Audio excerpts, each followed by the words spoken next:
Hey, welcome. We're about to dive into a story that's happening right now, right at the crossroads of AI and cybersecurity. It's all about a hidden, dangerous flaw in a piece of software you've probably used, and how it was found not by a person alone, but by a really unique partnership between a human expert and an incredibly powerful AI. Let's get into it. Okay, so picture this. There's this piece of software that millions, maybe even billions of people rely on every single day. It's part of the very fabric of the internet. And hidden deep inside it, there's a flaw, a secret vulnerability. It's like a ticking time bomb that nobody even knows is there. And this isn't some made-up scenario. This was the real deal for the React framework. But the story here isn't just about the bug.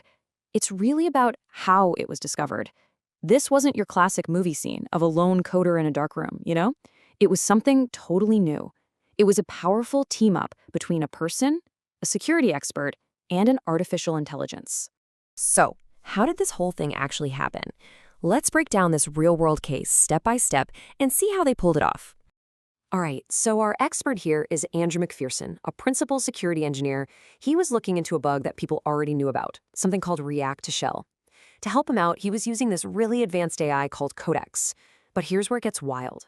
While he was hunting for that one known bug, he and the AI stumbled across 3 brand new vulnerabilities that no one had ever seen before. Total access. And this quote just nails the surprise of it all.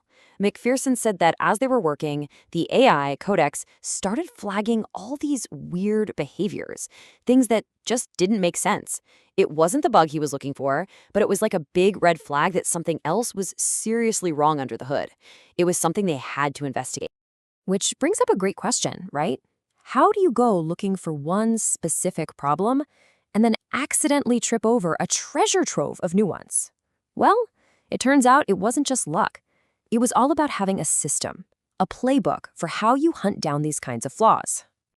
So what does a system like that actually look like?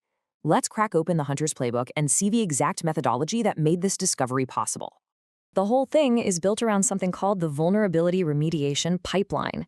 You can think of it as a repeatable checklist, a structured process that takes you all the way from just a hunch to finding, confirming, and ultimately fixing a major security flaw. So, phase 1 is all about reconnaissance. First, you get the software's source code. Then, and this is the cool part, you basically unleash the AI on it. You tell Codex to map out the entire application, show me how data flows, where the weak spots might be.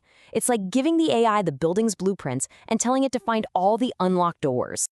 Okay, once the AI points out some sketchy areas, you move into phase 2, testing. You build a safe little sandbox where you can poke and prod the software without breaking anything. You use techniques like fuzz testing, which is basically just throwing all sorts of garbage and weird data at the program to see if you can make it crash in an interesting or, insecure way. And finally, once you've confirmed, yep, this thing is broken, you hit the end game. You build a tiny proof of concept to show how the flaw works. Then you privately report it to the software's makers. That's called responsible disclosure. You don't just post it online. Then you work with them to get it patched up and fixed for everyone. So that's the playbook, and it's a solid strategy all on its own. But the real secret sauce here, the thing that made this whole discovery possible, was that partnership between the human expert and the AI. And this is where it gets super interesting. Check out this comparison. When McPherson first just told the AI, hey, go find the bug, a 0-shot try, it failed. It just gave back some generic, useless security advice. But when he, the human expert, started guiding it, asking really specific questions about complex attacks, that's when the AI suddenly connected the dots and uncovered the real issue. In this quote from the analysis just sums it up perfectly. The AI's failure wasn't the end of the road. It was a signal. It was basically the machine saying, hey, you need to give me better directions. You need to provide tighter guidance. So here's the absolute key takeaway. The AI didn't replace the expert. It wasn't some magic button you push to find bugs. It was a force multiplier.